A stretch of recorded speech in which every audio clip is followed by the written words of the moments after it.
নমস্কাৰ, আজি হৈছে 17 ডিচেম্বৰ বুধবাৰ।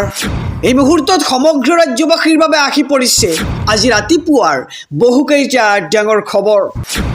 জনাইছো আজি ৰাতিপুৱাৰ প্ৰথমটো ব্ৰেকিং নিউজ। জুবিন গাৰ্গৰ বিহু ফাংচনৰ টকা কোনে খালে? জুবিন গাৰ্গে ন্যায় পাবই লাগিব, কঠোৰ হৈছে ৰাজ্যৰ মুখ্যমন্ত্ৰী ডক্টৰ হিমন্ত বিশ্ব শৰ্মা। এক ডাঙৰ খবৰ জনাইছো সমগ্ৰ ৰাজ্যবাসীক। জুবিন গাৰ্গৰ মৃত্যুৰ ঘটনাক লৈ পুনৰ মুখ্যমন্ত্ৰীৰ ডাঙৰ মন্তব্য। জুবিনৰ বিহু ফাংচনৰ টকা কোনে খালে আৰু জুবিনক লুটি পুটি খোৱা সকলো তদন্ত হ'ব লাগিব। জুবিনক কোনে হত্যা কৰিলে আদালতত সকলো ওলাই পৰিব। আৰু ছিংগাপুৰতকৈ ভাৰতৰ আইন ব্যৱস্থা বহু ওপৰত। ছিংগাপুৰৰ পুলিচ অসমত অহা নাই, কিন্তু আমাৰ পুলিচ ছিংগাপুৰত গৈছে। ছিংগাপুৰৰ বিচাৰ প্ৰক্ৰিয়া বেলেগ আৰু ভাৰতৰ বিচাৰ প্ৰক্ৰিয়া বেলেগ। ছিংগাপুৰৰ কোনো আৰক্ষী অসমত আহি তদন্ত কৰা নাই আৰু একাংশ লোকে আছামীসকলক ৰক্ষণাবেক্ষণ দিয়াৰ বাবেহে উঠি পৰি লাগিছে। তৰুণ গগৈ, হিতেশ্বৰ শইকীয়াৰ দিনত ডাঙৰ দুৰ্ধৰ্ষ অপৰাধীও 2-2.5 মাহতে জামিন পাইছে, কিন্তু আজিৰ তাৰিখত এটাও অপৰাধী জামিনত ওলাই আহিব পৰা নাই। কেতবৰ ডাঙৰ মন্তব্য মুখ্যমন্ত্ৰী ডক্টৰ হিমন্ত বিশ্ব শৰ্মাৰ। আৰু মোৰ আদালতৰ ওপৰত সম্পূৰ্ণ বিশ্বাস আছে, জুবিন গাৰ্গে ন্যায় পাবই। আৰু এই মন্তব্য মুখ্যমন্ত্ৰী ডক্টৰ হিমন্ত বিশ্ব শৰ্মাৰ কৈছে যে জুবিন গাৰ্গৰ মৃত্যুৰ ঘটনাৰ তদন্ত হ'ব লাগে আৰু জুবিন গাৰ্গৰ বিহু ফাংচনৰ টকা কোনে খালে। জনাইছো আৰু এটি ব্ৰেকিং নিউজ ডাঙৰ খবৰ। অখিল গগৈৰ চেলেঞ্জক লৈ এইবাৰ প্ৰত্যুত্তৰ মুখ্যমন্ত্ৰী ডক্টৰ হিমন্ত বিশ্ব শৰ্মাৰ। এক ডাঙৰ খবৰ জনাইছো ৰাজনৈতিক প্ৰেক্ষাপটৰ। আমাক চেলেঞ্জ দিবলৈ অখিল গগৈ কোন? প্ৰশ্ন কৰিছে ৰাজ্যৰ মুখ্যমন্ত্ৰীগৰাকীয়ে। অখিল গগৈৰ পৰিচয় কি? অখিল গগৈৰ কেইজন বিধায়ক আছে? কিমান ডাঙৰ দল? এইবাৰ ৰাজ্যৰ মুখ্যমন্ত্ৰীগৰাকীয়ে প্ৰত্যুত্তৰ দিছে অখিল গগৈক। আৰু তেওঁ কি কৰিলে অসমত, তাক লৈ প্ৰশ্ন মুখ্যমন্ত্ৰীৰ। তেওঁৰ লিষ্ট এখন দিয়ক মোক। আৰু তেওঁ বিভিন্ন সময়ত বিভিন্ন কথাই কৈ থাকে। তেওঁৰ কথাত মই কিয় উত্তৰ দিব লাগে, তেওঁৰ কথাত মই কিয় উত্তৰ দিম? আৰু শিৱসাগৰত অখিল গগৈৰ বিৰুদ্ধে নিৰ্বাচন খেলিবলৈ হিমন্ত বিশ্ব শৰ্মাক চেলেঞ্জ দিছিল অখিল গগৈয়ে। আৰু অখিল গগৈৰ চেলেঞ্জক লৈ এইবাৰ প্ৰত্যুত্তৰ মুখ্যমন্ত্ৰী ডক্টৰ হিমন্ত বিশ্ব শৰ্মাৰ কৈছে যে আমাক চেলেঞ্জ দিবলৈ অখিল গগৈ কোন আৰু অখিল গগৈৰ পৰিচয় নো কি? জনাইছো আৰু এটি ব্ৰেকিং নিউজ ডাঙৰ খবৰ। নৱবৰ্ষৰ উপহাৰ ল'বলৈ আপুনি সাজুনে? 1 জানুৱাৰীৰ পৰা বৃদ্ধি পাব অৰুণোদয় আঁচনিৰ ধন। আৰু এই সন্দৰ্ভত ৰাজ্যৰ মুখ্যমন্ত্ৰী ডক্টৰ হিমন্ত বিশ্ব শৰ্মাই কৰিছে এক প্ৰকাৰ ডাঙৰ ঘোষণা। এক ডাঙৰ খবৰ জনাইছো সমগ্ৰ ৰাজ্যবাসীক। নৱবৰ্ষৰ উপহাৰ ল'বলৈ আপুনি সাজু হওক। 1250 টকা নহয় 3100 টকা পাব পাৰে অৰুণোদয় হিতাধিকাৰীসকলে। আৰু 1 জানুৱাৰীৰ পৰা বৃদ্ধি পাব পাৰে অৰুণোদয়ৰ ধন। 1 জানুৱাৰীত মুখ্যমন্ত্ৰীয়ে কৰিব ডাঙৰ ঘোষণা। লাখ লাখ অৰুণোদয় হিতাধিকাৰীৰ বাবে মুখ্যমন্ত্ৰীৰ ডাঙৰ ইংগিত। এইখন চৰকাৰে দিয়া প্ৰতিশ্ৰুতি 100% পালন কৰিছে। আৰু নৱবৰ্ষৰ উপহাৰ ল'বলৈ সাজু হওক আপুনি, কিয়নো এবাৰ 1250 টকা নহয় 3100 টকা লাভ কৰিব পাৰে অৰুণোদয় হিতাধিকাৰীসকলে। আৰু 1 জানুৱাৰীৰ পৰাই বৃদ্ধি পাব পাৰে অৰুণোদয় আঁচনিৰ ধন। আৰু 1 জানুৱাৰীত মুখ্যমন্ত্ৰীয়ে কৰিব ডাঙৰ ঘোষণা। জনাইছো আৰু এটি ব্ৰেকিং নিউজ ডাঙৰ খবৰ। এইবাৰ বৰপেটাত চলিব সৰ্ববৃহৎ উচ্ছেদ। তালিকালৈ সাজু হৈছে আৰক্ষী। ডাঙৰ খবৰ জনাইছো ৰাজ্যবাসীক। এইবাৰ বৰপেটাত চলিব বৃহৎ উচ্ছেদ অভিযান। উচ্ছেদ কোনো কাৰণতে বন্ধ নহয়। এফালৰ পৰা ৰাজ্য চলিয়েই আছে উচ্ছেদ অভিযান। বৰপেটাতো চলিব উচ্ছেদ। আৰু উচ্ছেদ অভিযানক লৈ পুনৰ মুখ্যমন্ত্ৰী ডক্টৰ হিমন্ত বিশ্ব শৰ্মাৰ ডাঙৰ মন্তব্য। আৰু এইবাৰ পুনৰ বৰপেটাত চলিব সৰ্ববৃহৎ উচ্ছেদ অভিযান। কোনো কাৰণতে বন্ধ নহয় উচ্ছেদ। আৰু এফালৰ পৰা ৰাজ্য চলি আছে উচ্ছেদ অভিযান। আৰু বৰপেটাতো চলিব বৃহৎ উচ্ছেদ অভিযান। আৰু উচ্ছেদ অভিযানক লৈ পুনৰ ডাঙৰ মন্তব্য মুখ্যমন্ত্ৰী ডক্টৰ হিমন্ত বিশ্ব শৰ্মাৰ। আজিৰে পৰা আৰম্ভ হৈছে জুবিন গাৰ্গ কাণ্ডৰ শুনানি। আৰু শুনানিৰ পিছতেই ৰাজ্যৰ মুখ্যমন্ত্ৰী ডক্টৰ হিমন্ত বিশ্ব শৰ্মাৰ কেইবাটাও বৃহৎ মন্তব্য আহি পৰিছে। জনাইছো এক ডাঙৰ খবৰ সমগ্ৰ ৰাজ্যবাসীক। জুবিন গাৰ্গৰ চাৰ্জশ্বীট দুৰ্বল নে শক্তিশালী সেয়া ন্যায়াধীশে ক'ব। বিৰোধীয়ে কৰ পৰা চাৰ্জশ্বিট পৰিছে এনেদৰে এতিয়া মুখ্যমন্ত্ৰীগৰাকীয়ে বিৰোধীক এতিয়া কটাক্ষ কৰি বিস্ফোৰক মন্তব্য কৰিছে। জুবিন গাৰ্গৰ চাৰ্জশ্বিটক লৈ ডাঙৰ মন্তব্য মুখ্যমন্ত্ৰী ডক্টৰ হিমন্ত বিশ্ব শৰ্মাৰ।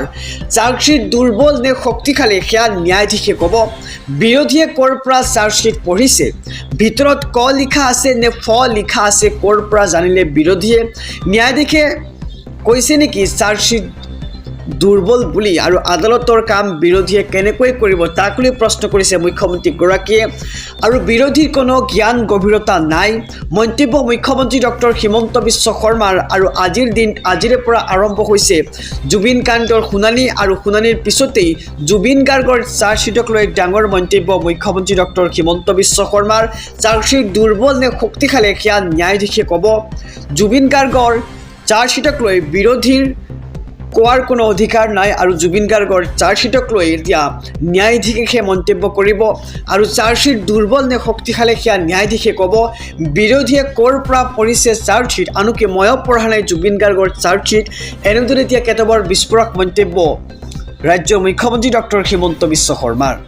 জনাইছোঁ আৰু এটি ব্ৰেকিং নিউজ, ডাঙৰ খবৰ। মৃত্যুৰ সময়ত জুবিন গাৰ্গৰ একাউণ্টত আছিল মাত্ৰ 10 লাখ টকা, কিন্তু এই টকাবোৰ কোনে লুটিপুটি খাইছিল? এক ডাঙৰ খবৰ জনাইছোঁ। মেনেজাৰ সিদ্ধাৰ্থ শৰ্মা আৰু শ্যামকানু মহন্তই লুটিপুটি খাইছিল জুবিন গাৰ্গৰ সকলোবোৰ ধন। জুবিন গাৰ্গৰ দুটা একাউণ্টত আছিল মাত্ৰ 10 লাখ টকা, আৰু বছৰি জুবিন গাৰ্গে উপাৰ্জন কৰিছিল 3 কোটি টকা। আৰু কিন্তু মৃত্যুৰ সময়ত জুবিন গাৰ্গৰ দুটা একাউণ্টত আছিল মাত্ৰ 10 লাখ টকা। আৰু SITৰ চাৰ্জশ্বিটত পোহৰলৈ আহিছে এই তথ্য। বছৰত জুবিন গাৰ্গে এখন বিহুৰ পৰা পাইছিল 12 লাখকৈ টকা, আৰু বছৰত জুবিন গাৰ্গে প্ৰায় 40খন বিহুত গান গাইছিল। আৰু মেনেজাৰ সিদ্ধাৰ্থ শৰ্মাৰ পৰা বিহুৰ টকাৰ হিচাপ বিচৰাটোৱে কাল হ'ল নেকি জুবিন গাৰ্গৰ বাবে? আৰু 12 অক্টোবৰতে মেনেজাৰ সিদ্ধাৰ্থ শৰ্মাৰ পৰা হিচাপ লোৱাৰ কথা আছিল জুবিনে, আৰু পৰিকল্পনা অনুসৰিয়ে 19 ছেপ্টেম্বৰত হত্যা কৰা হ'ল নেকি জুবিন গাৰ্গক? আনহাতে জুবিন হত্যাৰ অভিযোগনামাত আৰু বহুতো বিস্ফোৰক তথ্য আছে। শ্যামকানু মহন্তৰ পৃষ্ঠপোষকতাতেই আগনিশা হোটেলত চলিছিল সুৰাৰ ৰঙীন পাৰ্টি, আৰু শ্যামকানুৱে যোগান ধৰিছিল জুবিনক পাণ কৰাবলৈ সুৰা গতাই দিয়া হৈছিল অমৃতপ্ৰভা মহন্তক, আৰু অৰিনিশা সুৰাপান কৰোৱাই অমৃতপ্ৰভাই জুবিনক লৈ গৈছিল য়'ট পাৰ্টিলৈ। আৰু জুবিনৰ মৃত্যুৰ সময়ত ভিডিঅ' ফটো লৈছিল অমৃতপ্ৰভা মহন্তই। আমি সামাজিক মাধ্যমত যিবোৰ ভিডিঅ' দেখিবলৈ পাইছোঁ, আমাৰ হিয়াৰ আমঠু জুবিন গাৰ্গৰ যি সাগৰত সাঁতোৰোৱা ভিডিঅ'বোৰ পাইছোঁ, এই সকলোবোৰ ভিডিঅ' কৰিছিল অমৃতপ্ৰভা মহন্তই। আৰু জুবিন হত্যাৰ পিছত টুকুৰা টুকুৰকৈ ভিডিঅ'বোৰ আপলোড কৰিছিল সামাজিক মাধ্যমত অমৃতপ্ৰভা মহন্তই। আৰু অমৃতপ্ৰভাৰ মোবাইলতে বন্দী হৈছিল জুবিন গাৰ্গৰ মৃত্যুৰ অন্তিমটো মুহূৰ্তৰ ছবি। SITয়ে দাখিল কৰা চাৰ্জশ্বিটত সিদ্ধাৰ্থ শৰ্মাৰ বিৰুদ্ধেও আছে হত্যাত হাত থকাৰ তথ্য। আৰু জুবিনৰ টকা সৰকাই আছিল সিদ্ধাৰ্থৰ পৰিকল্পনা, আৰু জুবিনক নিচা কৰোৱাই সাগৰত সাঁতুৰিবলৈ উচতনি দিছিল সিদ্ধাৰ্থই। অভিযোগনামাত জুবিনৰ সম্পৰ্কীয় ভাতৃ সন্দীপন গাৰ্গৰ বিৰুদ্ধেও আছে BNSৰ 105 ধাৰা, যি ধাৰাৰ অধীনত মৃত্যুদণ্ড অথবা যাৱজ্জীৱন কাৰাদণ্ড হ'ব পাৰে। আৰু আজি জুবিন গাৰ্গৰ হত্যাৰ গোচৰৰ শুনানি। মুখ্য ন্যায়িক দণ্ডাধীশৰ আদালতত হত্যাৰ গোচৰৰ শুনানি, আৰু ভাৰ্চুৱেলি ইতিমধ্যে হৈ গৈছে 7 অভিযুক্তৰ বিৰুদ্ধে হত্যাৰ গোচৰৰ শুনানি। আৰু আইন শৃংখলাজনিত কাৰণত ভাৰ্চুৱেলি শুনানিৰ আবেদন আৰক্ষীৰ। মুখ্য ন্যায়িক দণ্ডাধীশৰে মহানগৰ আৰক্ষীৰ আলোচনা, আৰু বৈঠকৰ অন্তত ভাৰ্চুৱেলি শুনানিৰ নিৰ্দেশ আদালতৰ। আৰু বাক্সাৰ নিকাচি কাৰাগাৰ হাফলং কাৰাগাৰত বন্দী হৈ আছে 7 অভিযুক্ত।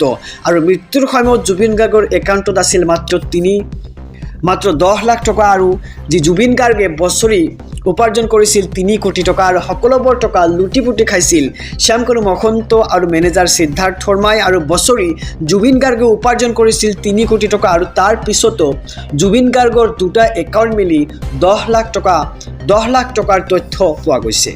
জনাইছোঁ ৰাজনৈতিক প্ৰেক্ষাপটৰ এটি ডাঙৰ খবৰ 2026ত 103টা সমষ্টিত নিৰ্বাচন খেলিব বিজেপিয়ে আৰু সাজু হৈ আছে 103টা সমষ্টিৰ প্ৰাৰ্থীও এক ডাঙৰ মন্তব্য মুখ্যমন্ত্ৰী ডক্টৰ হিমন্ত বিশ্ব শৰ্মাৰ আৰু 103টা সমষ্টিত নিৰ্বাচন খেলিব বিজেপিয়ে 103টা সমষ্টিত নিৰ্বাচন খেলিবলৈ প্ৰাৰ্থীও ইতিমধ্যে সাজু হৈ আছে আৰু 2026ৰ নিৰ্বাচনৰ বাবে এলায়েন্সো সাজু হৈ আছে 26ৰ নিৰ্বাচনত যুৱ প্ৰজন্মক অগ্ৰাধিকাৰ দিয়া হ'ব মহিলা প্ৰাৰ্থীকো সমানেই অগ্ৰাধিকাৰ দিয়া হ'ব আৰু আগতকৈ নৱ প্ৰজন্ম আৰু মহিলা প্ৰাৰ্থীৰ সংখ্যা বৃদ্ধি পাব 26ৰ নিৰ্বাচনৰ বাবে আমাৰ একো অসুবিধা নাই বিজেপিয়ে প্ৰস্তুত কৰি তুলিছে সম্পূৰ্ণ আৰু মন্তব্য মুখ্যমন্ত্ৰী ডক্টৰ হিমন্ত বিশ্ব শৰ্মাৰ আৰু 126টাৰ ভিতৰত 103টা সমষ্টিত নিৰ্বাচন খেলিবলৈ প্ৰাৰ্থীও সাজু কৰি ৰাখিছে বিজেপিয়ে আৰু 103টা সমষ্টিত নিৰ্বাচন খেলিব এইবাৰ বিজেপিয়ে 103টা সমষ্টিত নিৰ্বাচন খেলিবলৈও প্ৰাৰ্থীও সাজু হৈ আছে 26ৰ নিৰ্বাচনৰ বাবে এলায়েন্সো সাজু হৈ আছে আৰু 26ৰ নিৰ্বাচনত যুৱ প্ৰজন্মক অগ্ৰাধিকাৰ দিয়া হ'ব মহিলা প্ৰাৰ্থীকো সমানেই অগ্ৰাধিকাৰ দিয়া হ'ব আৰু আগতকৈ নৱ প্ৰজন্ম আৰু মহিলা প্ৰাৰ্থীৰ সংখ্যা বৃদ্ধি পাব আৰু 26ৰ নিৰ্বাচনৰ বাবে আমাৰ একো অসুবিধা নাই বুলি মুখ্যমন্ত্ৰী ডক্টৰ হিমন্ত বিশ্ব শৰ্মাৰ এক প্ৰকাৰ বৃহৎ মন্তব্য জনাইছোঁ আৰু এটি ব্ৰেকিং নিউজ শ্যাম কানুৱে বিচৰা হ'লে জীয়াই থাকিলে হয় জুবিন গাৰ্গ হয় ঠিকেই শুনিছে যদিহে শ্যাম কানু মহন্তই বিচৰা হ'ল হয় যে জুবিন গাৰ্গ জীয়াই থাকক তেন্তে আজি আমাৰ মাজত জীয়াই থাকিলে হয় জুবিন গাৰ্গ বিস্তাৰিত খবৰ জনাইছোঁ SB অসম মিডিয়াৰ সমূহ দৰ্শকক শ্যাম কানুৱে বিচৰা হ'লে জীয়াই থাকিলে হয় আমাৰ হিয়াৰ আমঠু জুবিন গাৰ্গ SITৰ চাৰ্জশ্বিটত পোহৰলৈ আহিছে শ্যাম কানুৰ মিথ্যাচাৰৰ বহুতো ন তথ্য অৰে নিশা জুবিন গাৰ্গক মদ্যপান কৰোৱাইছিল শ্যাম কানুৱে আৰু ব্লেক এণ্ড হোৱাইট হুইস্কি খোৱা হৈছিল জুবিন গাৰ্গক আৰু য়ট পাৰ্টিত সুৰাৰ অফাৰ দিছিল জুবিন গাৰ্গক কিন্তু সাগৰত ডুব যোৱাৰ খবৰ পায়ো কৰা নাছিল চিকিৎসাৰ ব্যৱস্থা শ্যাম কানু মহন্তই আৰু নিৰাপত্তা চিকিৎসাৰ ক্ষেত্ৰত চূড়ান্ত অৱহেলা কৰিছিল শ্যাম কানুৱে 75 মিনিট সাগৰৰ পাৰত পৰি থকাৰ পাছতো খবৰ নাছিল শ্যাম কানুৰ ফিটনেছ চাৰ্টিফিকেট নোহোৱাকৈয়ে জুবিনক লৈ গৈছিল ছিংগাপুৰলৈ ইতিমধ্যে হত্যাৰ গোচৰত অভিযুক্ত শ্যাম কানু মহন্ত BNSৰ অধীনত শ্যাম কানুসহ 3 কালপ্ৰিতৰ বিৰুদ্ধে ৰুজু হৈছে গোচৰ আৰু 16 ডিচেম্বৰত প্ৰথম শুনানিত জবাবদিহি হ'ব লাগিব আটায়ে আৰু শ্যাম কানুৱে বিচৰা হ'লে জীয়াই থাকিলে হয় জুবিন গাৰ্গ যিহেতু আজি হৈছে 16 ডিচেম্বৰ আৰু আজি আদালতত শুনানি গ্ৰহণ কৰা হ'ব তাতেই হ'ব আৰু SITৰ চাৰ্জশ্বিটত পোহৰলৈ আহিছে শ্যাম কানু মহন্তৰ মিথ্যাচাৰৰ ন তথ্য আৰু অৰে নিশা জুবিন গাৰ্গক মদ্যপান কৰাইছিল শ্যাম কানু নামৰ সেই ব্যক্তিজনে আৰু শ্যাম কানুৱে বিচৰা হ'লে জীয়াই থাকিলে হয় আমাৰ হিয়াৰ আমঠু জুবিন গাৰ্গ